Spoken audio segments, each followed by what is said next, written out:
Yep, and here we are. Oops, I didn't think of an intro. Oops. Oh dear. Is Brett becoming a do? Miranda? I Oh, am. no. I know. I forgot. We actually had rain this last couple of days. Very rare here in Texas, except for yesterday, a little bit today. Yeah. Cooled off slightly. Are we allowed to Share the news? Yeah. I think we are because no, We're not. we aren't. No. Okay. Cut the news. There is no news. There is no news. No, not even a little news. No. Yet. Darn it. I wanted to say that today. Okay. Well, maybe next week. Never mind. Yeah. We'll have news for you next week. Next week. Oh, you won't want to miss it. Anyway, yeah. So happy Sabbath. We're here with Salt today, and we are going to be talking about what, Miranda? Just a couple stories, personal stories that we're telling, and we're going to start out with a little reference to the Lord's Prayer, though we're not talking about the Lord's Prayer. It's just there to help make sense of what we're talking about. Yep. That's what we're doing, and so hopefully my siblings aren't watching because this is a story that includes them.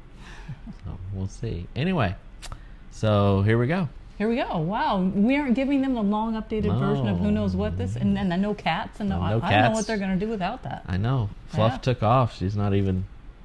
I don't know where she's at. She's been keeping Aspen company and comforting her because Aspen, if you hear coughing and sneeze, Aspen's been sick. Yeah, and she'll be coughing like in our direction, right? Yes, but so far we're good. So, and it's been since Thursday, so I think it's all psychological, but because this happened last year, just before she was supposed to go on a school trip, she got sick and couldn't go, and now she was supposed to go on a school trip this last weekend, and she got sick again. It's true, but you know what? Aspen says they're dropping like flies at school. Are they? So yeah. Oh boy. Yep. Yeah. I guess it's going around. Okay, so the Lord's Prayer, which of course is an example of what we are supposed to pray, Jesus included a part that said that we're to do the will of God on earth as it's done in heaven. And so that simply is like the angels in heaven do the will of God because they love him. And what would it look like here on this earth, right, if we did the will of God like it's done in heaven, simply because we love him?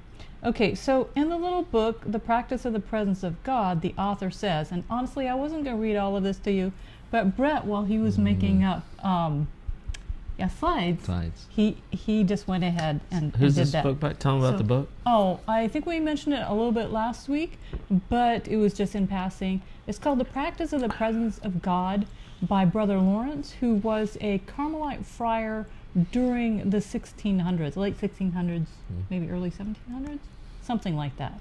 Yeah, so he practiced the presence of God. He said he was just as much in the presence of God while he's working in the kitchen or out shopping in the market as he was during prayer time. So he always was trying to keep in touch with God, practice his presence, basically. And he said eventually it became a fairly natural thing. And, if he was tempted, he would call on God right away for help. And obviously you forget sometimes, but then he would just go back as soon as he remembered and ask for forgiveness and continue on. Because that's all that God wants us to do. It's all that we can do as humans. So, okay, on to the quote. All who aspire to union with the divine should be careful concerning the will. Whatever is exciting pleases the will, and that is the way the will works. Remember that God is beyond our understanding. To be united to God, it is necessary to deny the will all its tastes and pleasures, both physical and spiritual. When detached in this manner, it is free to love God above all things. If the will can know God at all, it can do so only through love. There is a great difference between the preferences and feelings of the will and its work. The will's preferences and feelings are bound up in the human soul, while its work, which is love, finds its only purpose in God. Okay, so honestly, I had to read that through multiple times before any of it started really making any sense to me. But it's there at the end. And I'll have to admit, some of it I was like, really? I don't think about that one. But there at the end, it does make a lot of sense, okay? So basically, our will, our desires, basically, the things we want to do, or think we should do at least, our more, even our spiritual will, for example, is a lot maybe our preferences. While they are not wrong, are they necessarily something that must be done in order to be right, kind of. And so basically, I mean, were we raised in a more, what decade were we raised in? What church were we raised in? Were we more of a liberal family or more of a conservative family? And so all of that is going to get put into our will, basically, how we think that it should be done. Yeah. And our desires, really, for how it should be done. My dad and I used to do a lot of discussions over things like that.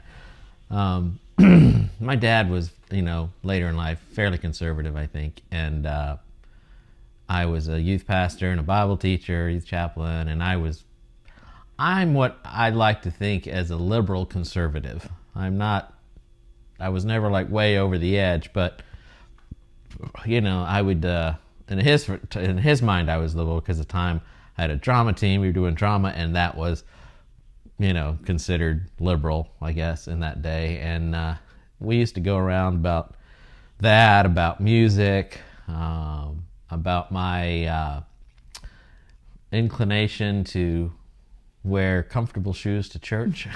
Oh my goodness. And all this stuff. Yeah. And it was interesting because he was very much a his way singers and, what was it? The King's Herald Quartet and, what's that? The gospel group. They're not Adventists. Everyone loves them. The Gaither. Gaither, yes. The Gaither family vocal club band. And he would love the Gaither. And it was interesting. Like, I just couldn't stand the Gaithers. I mean, everyone has their own preference, and that's great. But at the time, the discussions we'd had, arguments at times, would be like, this is right and wrong, and this kind of music is right, and that kind of music wrong, and this kind of thing is right, and this kind of, And to his credit, later in life, we, you talk about it more and more. And earlier, when it'd be an argument, later he came to the conclusion that these were his preferences and not so much, moral right and wrong. It was just what he grew up with, what he was taught, what he liked, and that kind of thing, his preferences. And that some of the stuff I did, he was never going to like, because it really wasn't targeted for him. I was a youth pastor, not, for adults. So it was interesting when you said preferences versus, specific right and wrong. I always think of my father when I do that. And a lot of things in life are like that. I always challenge people to think before they get into argument over some religious, worship thing, evaluate, are you talking about really a preference of yours or, something that you feel is really morally right or wrong, up or down? Because a lot of times it's what we're used to or what we're comfortable with or what we prefer, not really, thus saith the Lord. Right. And so he goes on, he wraps it up by saying, the will's preferences and feelings are bound up in the human soul, right? Okay. Right. While its work, which is love, the work of the will is love, finds its only purpose in God. And that there's Jesus who basically said there in how we should pray in the Lord's Prayer, that the will of the will of God be done on earth as it's done in heaven. And that is serving God because we love him. Yeah, makes me think of that quote from last week where somebody threw up it's a quote, I think, from St. Augustine or something, and it was the love God and do as you please. And pastors use that all the time to dissect things and make a point. And on one side of it, it's like, no, you can't do that because that you don't have license to do anything you want. And the others go, no, if you do the first part, love God, then what you want to do that pleases you is what pleases God, because pleasing God is what pleases you. Your goals and objectives come closer aligned. And so loving God and doing as you please is doing what God would give you to do. Right. Okay. So living out the will of God, the love of God may look different than we think it's going to. It most of the time looks different than Yes. we think it's going to. Yes. And we're going to share some stories that, and so we're going to start with Brett's story today. Well, are we there already? We are there already. Look at that. See? Yay. I'm trying to think how this story came up, why we started talking about it. Oh, it's because last week when we were in Sabbath school, I don't remember what the question was, but John, of course, he told a story, and then that sparked a story in you. Oh, it was the honor your father and mother. Oh, that's right. And then because they both told stories, I was like, well, I'm going to tell a story too. And so I told a story, and then I thought, wow, you know what? We can do that for SALT next week. And so here we are doing it for SALT this week. Yeah, the whole thing came up where they were asking Sabbath school, what does it mean to honor your father and mother? Right, and how is that different from obeying your parents? Yeah, obey and honor. And so that just sparked a memory that I have that. So, boy, where to start? When I was a child, when I was a kid, we had this, my family had this other family that we were friends with, and my parents were friends with their parents. They had 2 girls, and there was the 3 of us, me, my brother, and my sister. And we'd go to their house, they'd come to our house, and we'd play, da-da-da. And it was, 2 families that got together. And interesting enough, there was the Rushes. George Rush was the father's name. And if anybody from South Carolina actually watches this broadcast ever, you would recognize the name Rush's. Yes, it's Rush's Burgers.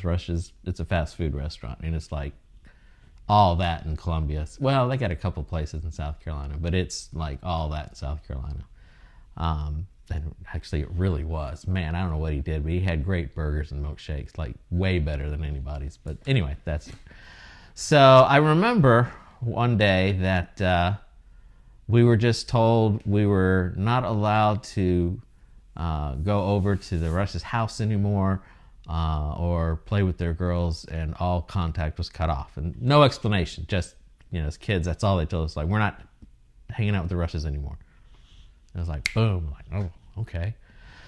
Well, turned out, hello, Internet world, here's the dark history of my family. My dad had several affairs over the course of my lifetime, and I could get all into it. I mean, my mom really wanted to work it out, and they did couples there. I mean, it was a lot of stuff, but eventually my mom just, kind of got to a point, and she had an affair with George, which was my father's best friend. And that's what precipitated no more hanging out with the Rushes, So she had an affair with him, and he had an affair with a couple of people. But he ended up marrying, one woman, it's my stepmom. And they got married, and Mom and George, at this time of this story, were still kind of dating. Well, my dad, for all of this, was very much a family man. He just loved having the family together. Almost every Christmas, when I was growing up, everybody came to our house, or we went to my grandmother's house. And I mean, I remember it was great because, Mama and Papa were there, my uncle, my aunt, my cousin. I mean, we had this big house, and they'd come in and stay the night. And I mean, it was really cool. And he was super, super into that, having all of us together. Well, after Mom and Dad divorced, and, all that goes on with that, the family just blows apart, right? So we're not really hanging out with each other. We're not seeing each other. We're all kind of doing our own thing. And, we go through the emotional shattering and everything.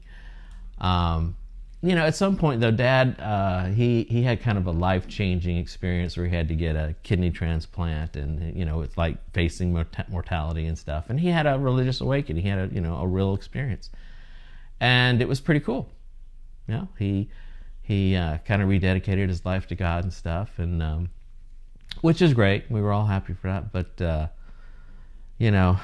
it wasn't long after that there was a Thanksgiving. And he wanted to get everybody together because he had this newfound life, and he was, reborn and stuff. And it was this, surely we can all love each other, as the Bible says. And so he rented this cabin up in Gatlinburg, Tennessee, and he invited all of us. He invited everybody in. And my brother, my sister, and I, my sister and I were up in Collegedale, Tennessee, and we were talking about it, and we were like, what is he thinking? This is the worst idea ever. And, but we really got to talking about it, and but this is Dad, and this is what he loves to do. And we made a decision and a choice to go because we loved our dad, because we were honoring our dad. We weren't really obeying. He didn't command us to come. We were honoring him because, even despite everything, we loved him. And so I went down, and I was dating some girl at the time. So we went down. Beth was married to her husband, Craig, and they went down. And then my brother, Craig, was dating Shannon, I think, somebody, and they showed up. And then there was Dad, and then there was Kathy, who he had an affair with and married, and he invited my mom and George, who she'd had an affair with back in. And so here we all are in this room, and it's the three of us. And my brother and sister really didn't get along, and they kind of hated each other at the time. And here's Dad and Kathy and Mom and George, and it was... oh my gosh, I remember Mom going into the kitchen and helping Kathy make the Thanksgiving meal, and we were just out there thinking, what in the world is going on? And but even Craig and Beth put aside their differences, and we endured, and we got through it, and it was a very weird experience. And I'm not sure why I'm telling this story. Miranda's going to make a point of it. Oh, right, because when he got finished, basically the point was that they did that. The kids did that, even though it was such an odd request, really, an over-the-top request. They did it because they knew their dad would enjoy getting everyone together. So they did it to honor him, basically, and his, And that was good. I mean, for that, it was really good. It was... We held it together for almost an entire day. Yeah, and it really goes along with what we're talking about. And so I started my story with the thought that I think sometimes God is more concerned with loving us than he is about our obedience to him. And that may sound a little off, but maybe it's because our obedience to him is our own personal preference. Mm. And God instead wants us to do his will because we love him. Yeah, I've always said, God's not so much interested in our actions as he is our reactions. It's like, if we believe God is omniscient, knows everything, he already knows all the ways we're going to screw up, right? And yet he still wants to be in a relationship with us, that's when you say that's what makes me think that, it's God's love toward us is far more important to him, than our actions or, it's... and his love towards us is what changes us, yes. Us. It really does. Yeah. And so, I mean, if you're as old as Brett and I, at least, what? I just said What? If they're as old as we are, we can look back over the course of your life and you can see, I mean, really, how many times has he loved you, just shown up and loved you? How many times has he showed up and beaten you over the head? I mean, all I can think of really are all those times where God has loved me. And so I'm not suggesting we throw out God's laws and trample all over them. But when we just really accept that love and let it change us, we will be keeping his laws, because his laws are nothing but straight up love. Yeah. I mean, we will honor him that way. Yeah. Yeah. I have a whole sermon where I tell a story about crazy, stupid things I did for a girl in high school, because the point is relationship. You know, you think you love somebody in high school, you have a crush on somebody, you'll do anything. And whatever they like, you like. And what they want you to be, that's what you try to become. And it's, you know. But the point is, relationships are the thing that changes the most powerful influence in our lives. We will do anything, you know, for certain relationships, for certain people. Because the love they give us, because of the connection, because of that relationship. And it's even more so with God. It's not what we do for him. It's how much he loves us is what changes us. And inside that relationship, that's where all this, you know, sanctification and change happens, inside that relationship. Like, for instance, Miranda and I. Yes. Now she's nervous. Our relationship and the things that have changed in our relationship. I would be dead at this point if we did not have a relationship. I would still be eating things I thought were healthy for me, like, what? What did I used to eat? Things. I think he regularly put ice cream or something in his breakfast smoothies, right? I had a smoothie for breakfast, and I saw it on TV. Smoothies were good for you, so I had a smoothie. And anything that said fortified with vitamins had to be good for you. It was fortified. Yeah, so I think he was making a smoothie with a banana, milk, OJ, probably ice cream, and a Yoplait yogurt. I think, yeah. And seriously, like, before we met, he was sick all the time. Yeah. Like he was always getting sick with something or other. But now look at you go. Look at me. Yeah. I only have diabetes thanks to COVID-19. Yeah, but seriously, every winter he would be sick, and now he can get through the winter without really getting sick. I was sick. I mean, I knew every year this was going to happen. Every year I was going to get sick. Yeah. I was going to get sick, you know. Yeah. But yeah, I mean, I would literally probably have not lasted this long. Oh, we are thankful. Yes. And she keeps me going. Drink your water. What's your blood sugar? Eat. Eat, yes. I need to learn to say, you need to eat, sweetie. But you eat, sweet? I change my tone of voice on occasion. She does. But you know, when his blood sugars are like 79 or something, yeah. And he's like, no, I don't need anything. It's more like shoving in your mouth, you know. It's like, sometimes you need that. She has all the snacks in her purse. Yeah. It's really, I start driving the car, I'm like, she's like, eat this. Yeah, kind of like when you got kids, you don't go anywhere without snacks and all that kind of stuff. So yeah. Except my kid won't let me have anything sugary or sweet. She slaps me. My kid slaps me. What do you do? I reach for a Twinkie. Whack! Anyway, we're off topic. Way off topic. Relationships change you. That's what. Yes. So, anyways, okay. So probably about 9 years ago, I think we moved to a church that. Okay, so Brett was pastoring there, right? And I was so excited to find out that they had all of their children's Sabbath schools fully covered with teachers. Yep. Because she's done children's Sabbath school many years, and it was like, I don't have to do children's Sabbath school anymore. I was so excited. I mean, here I was in my late 40s, and I had spent more years in children's Sabbath school than I had ever spent going to an adult Sabbath school. Mm-hmm. And so I started going to their Women's Sharing Faith Sabbath school, and it was so great. I really enjoyed that. But, you know, over the course of several years, things change, right? And people move on. And the early teen youth group type, it used to have 3 families that would cycle through the weekend's teaching, and then all of a sudden it was down to 1 guy. And I thought, he already does a bit for the church, a praise band every week, he would preach like once a month, church board and such. He was pretty busy at the church, and so to take up teaching the early teen and youth every week was a lot. And so I thought, can't hardly let him do that. And yet I wasn't quite ready to step over the edge and say, yeah, I'm going to take that on, because I so loved going to the women's Sabbath school. Yeah.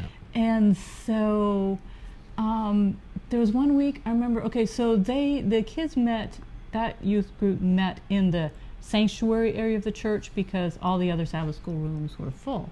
So I remember passing by the sanctuary and I thought, that's a really big group of kids in there this week. I wonder if I should go in there. And I was like, I'm thinking of the adult Sabbath school. I was like, nah, I'll just go. That can be for later, right? We'll do that some other time.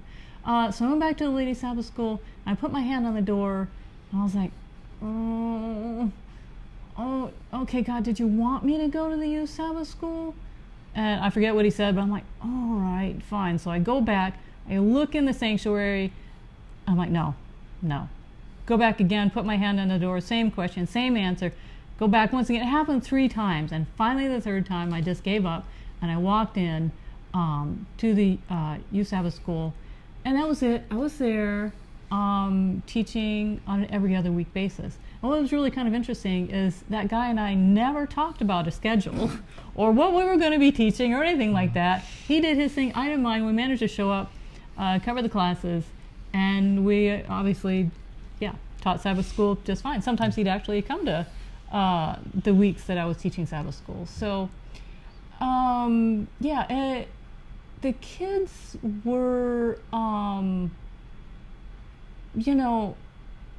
they could be noisy, and they were your classic kids who wanted to be on their cell phones all the time.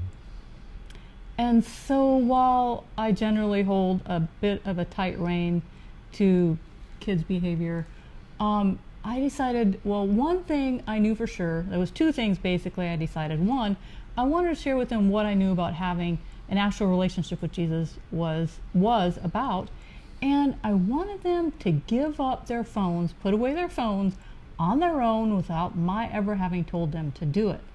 And so outside of that, I had no plan. So keep that in mind as I'm telling you the rest of the story. I had no plan. The rest of it just sort of fell into place.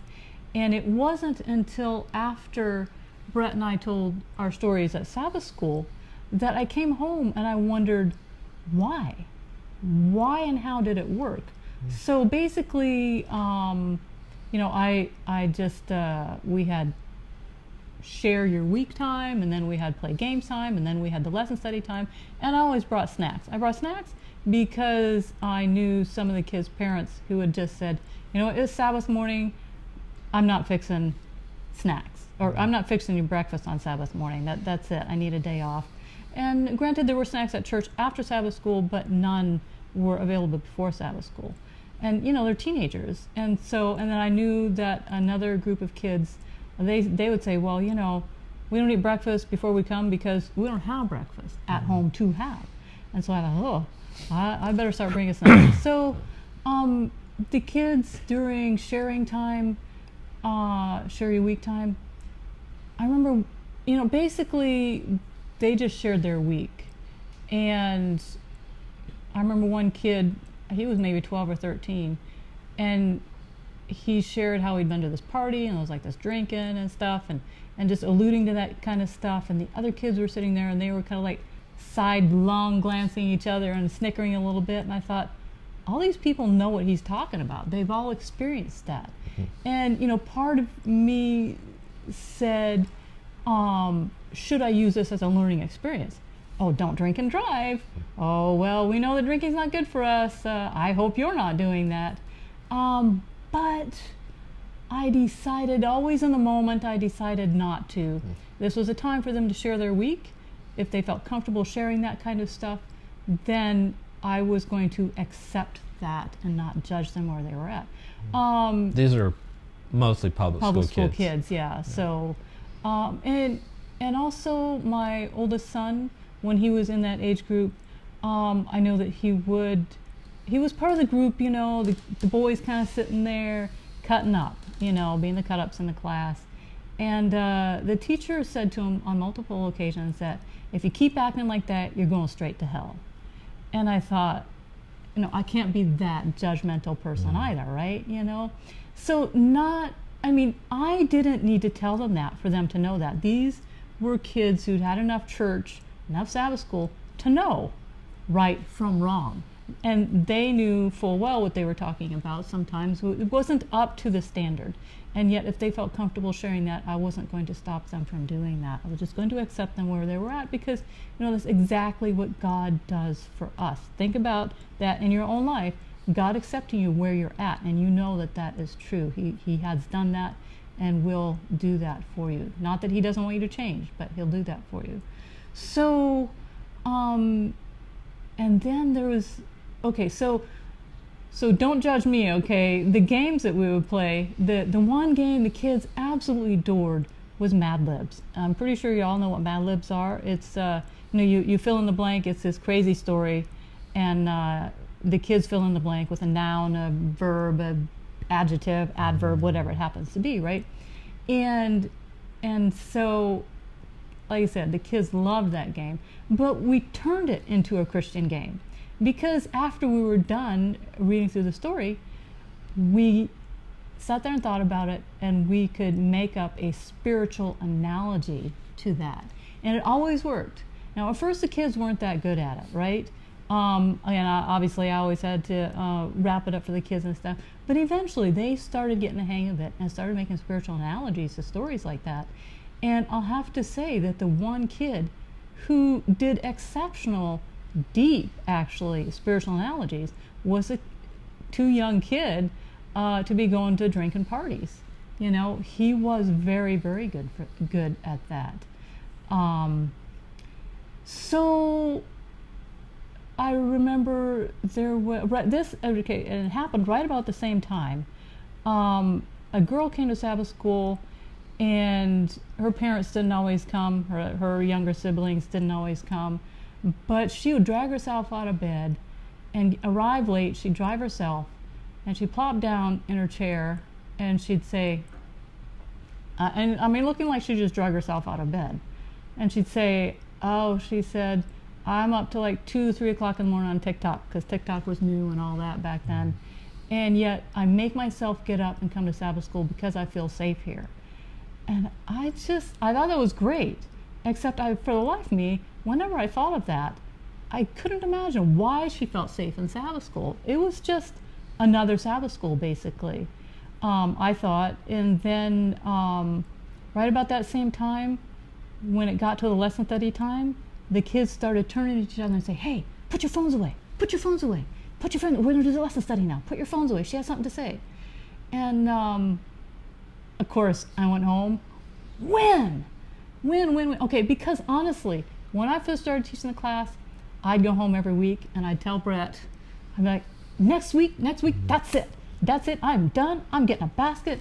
Before we start Sabbath school, they're all gonna put their phones in that basket, and they aren't getting them back until Sabbath school is over.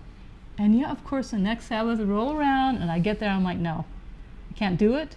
The goal is that they self-regulate and do this on their own. And if I'm not being judgmental, when I was taking apart this last week, and I had no intents of doing this, it just kind of fell together. Oh, wait, there was one more story. Doing the Mad Libs, okay, there was one young man who, as a name, he gave a name of a rock band. And of course, I could see he was being a little, and the other kids, once again, side-eyeing each other and doing a little snickers, So I said, well, I've never heard of them before. You want to tell me about them? So they did. They told me all about this band. And I was like, well, this is not good. What do I do? Do I tell him, no, I can't use that, I need something else? And I was like, no, I'm going to accept it like it is. That's what he chose, and so I'm going to write it down. And yet in the meantime, I'm just like, oh my goodness, Miranda, you're the pastor's wife. You didn't grow up like this. This is not okay. In my vocabulary, you would have used like Mr. Smith or Joe or Annie or something, but never. I mean, you may not have even used the King's Herald. You know, I mean, you just used safe words, and using that didn't seem safe. A rock band that was that bad didn't seem safe to use at all, and yet that was the one time that God showed up in that Sabbath school so big that the entire sanctuary became absolutely silent.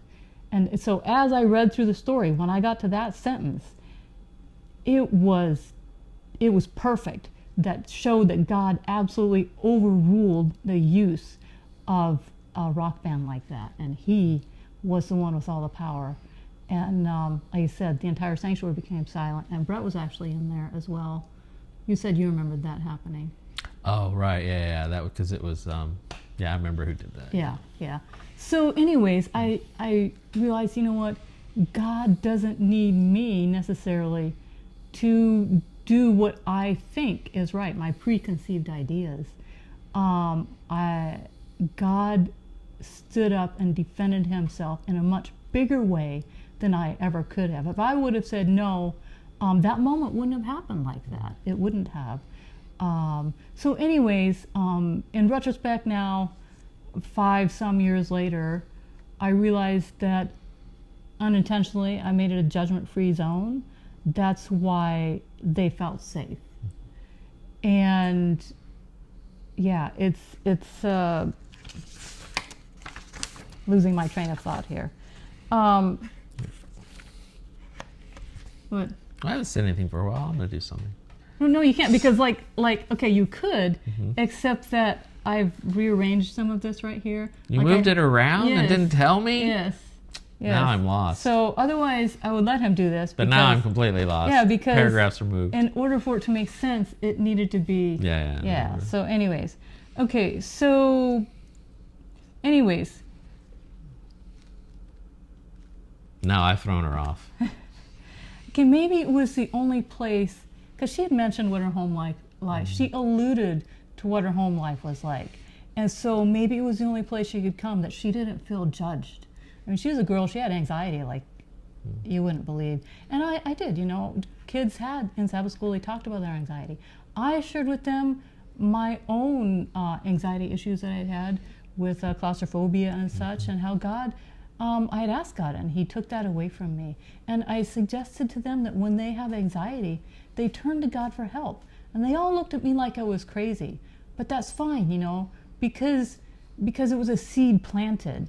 And maybe it wouldn't grow for 5 or 10 or more years. But at some point in time, they were going to hear that often enough that it may very well make a change in their life, even though it didn't. And they thought I was crazy at that very moment. But so once again, I'm not suggesting that we throw God's laws out. I'm not suggesting that we run all Sabbath schools like I ran that one. But for that moment in time with those kids, it worked. And when we simply live out God's love, we are living out His laws. And because His laws are love, and love for God and love for our fellow man, and judging others is not our job. Okay? And so I just want to add that while at that point in time I inadvertently made the Sabbath school a judgment-free zone, I did not stop judging other people. It's very easy to judge other people. But now that I've taken the story apart, I can see how I should start treating people with an attitude free of judgment. It's taken on a new view in my life, what that looks like. And so apparently God knew that this was the right time in my life for that to happen. I don't know why, but here we are. And let me see. I think, okay. Also, while some may not agree with my approach, you have to admit the results would be results that we would desire, right? The kids felt safe, and they self-regulated and put their phones away of their own accord. And looking back, though, like I said, I really had no idea what I was doing at the time. And so this here, right here, is where you can start that if you want. But don't do the last sentence. And then you come down here. Why don't you just do it? Okay. I'll chime in if I'll just sit here. Okay. Okay, so this circles back to Brett's story, right? They went to his family reunion because they knew their dad would enjoy that. And will we love others in a judgment-free way because we know that our Father in heaven will enjoy that? And what would happen to our lives if every day we prayed that the will of God be done in our lives like it's done in heaven?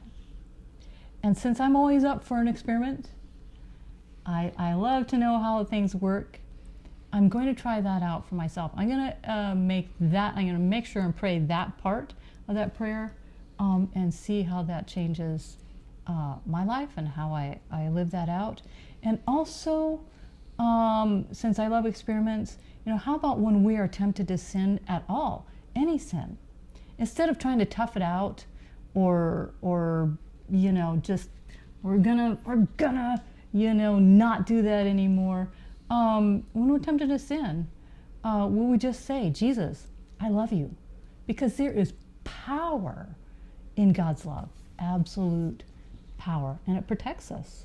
And it is God's will. It is God's will that our will is to do His will for us, His work. Mm. That's the work of the will. Mm. Go back and read that. Yes. Anyways, there you have it. I'm sure Brett will wrap it up quite well. And what? That's the same head shaking that I do. Oh my goodness. I don't know. Yeah. So I mean, if anybody wants to join me on my experiment, it'll be interesting to see where it could take us, because you just never know. Our will, our preconceived ideas lead to entirely different actions than just living out the pure love and will of God. Mm. Yeah, I guess it made me think. I was listening to somebody, but it was an interesting take on how God works in your life, and it was the way they said. How did they say it? It was, when you pray to God and you say, God, help me love my family more, does God sprinkle you with magic love for your family dust, or does He give you opportunities to love your family? Yeah. God, give me more faith. Does He just magically give you faith, or does He give you opportunities for you to exercise faith? And it kind of sounded reminded what you were just saying, that when you're tempted to say, Jesus, I love you, so that's like the opportunity to make a choice. And I don't believe in the God that fills you with magical at the moment. And there are no magic phrases, but there is real. When you make that choice, you have temptation, and you say, Jesus, I love you, you can get flooded with a different emotion, and sometimes not, but you get to know, because what you're doing is you're turning your attention toward a relationship and a connection, with God, and that does affect you emotionally.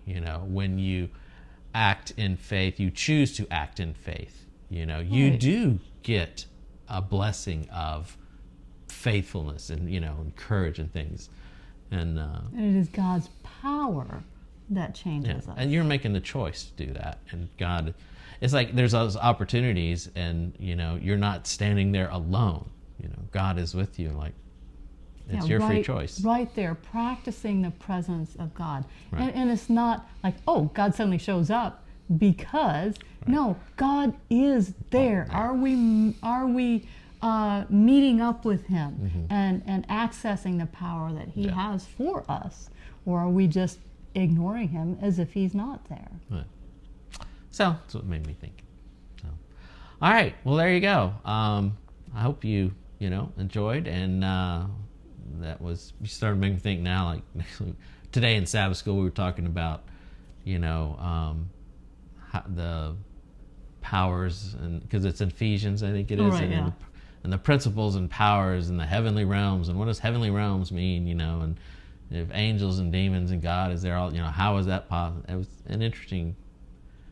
I only caught the last 10 minutes, but it was interesting. Maybe we'll talk about something like that next week. But all right, so thanks for joining us, and I hope you had a good Sabbath. And it's going to be a interesting week next week. Hopefully our temperatures will stay lower like they have been in the last week here in Texas, because oh my word, it has been hot this summer. And I'm hoping we're going to have a little bit more of a fall than just a couple of weeks. And like in Nebraska, it seemed like the fall got shorter and shorter, and went from summer to fall, winter. And it was, I like fall. Fall's one of my favorite seasons. She likes spring. I like fall. This year I like fall. This year she likes fall. And Aspen's just way out in left field. She likes winter. I don't know what's wrong with her. So, all right. Well, thanks for joining us,